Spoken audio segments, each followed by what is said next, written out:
We've been doing this quite a while. We've always kept our strategy the same. We've based a lot on reputation, and I think we've delivered on what our promises have been. And I think it's very flattering for us.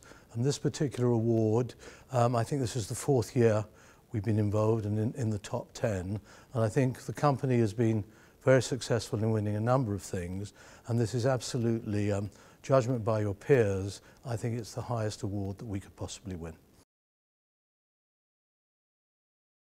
Commercial property and residential property, the relationship, within Westminster, where most of our portfolio is, of course, values in residential have gone up considerably, and planning consents for change of use from offices have been granted. However, I do believe there is a concern amongst the planning that the city is doing so well that we shouldn't lose business. So I don't think the consents of going from offices to residential is going to go on forever.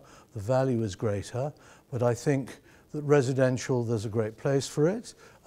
It's very expensive in central London, and I think we're probably fortunate that we are seen as a pretty safe haven, and we get a lot of overseas people concerned in that. Well, I'm not a residential expert. My market is the commercial. I think one or two people think it's cooling. It's reached quite a high level on residential. There'll always be the demand.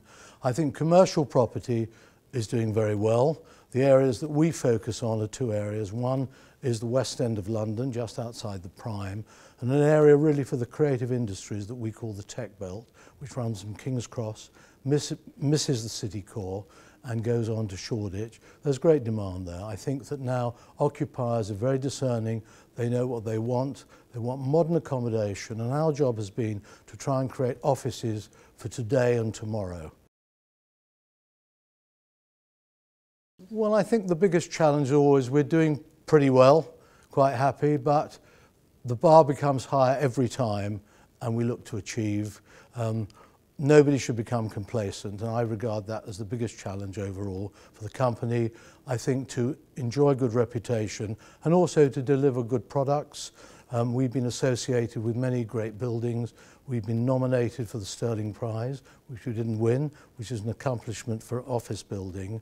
And we have great projects. They excite the management, and hopefully we get the message over to the shareholders, and we do some good for London. Admire business leaders. I'm a great fan of Martin Sorrell. I think he's tremendous. He's great to listen to. He's got tremendous determination in that respect. So I think you look for people like that. Simon Wolfson of Next, also tremendous people. They have grown companies, seen ups and downs, but they've got tremendous leadership. And I think that's terribly important today.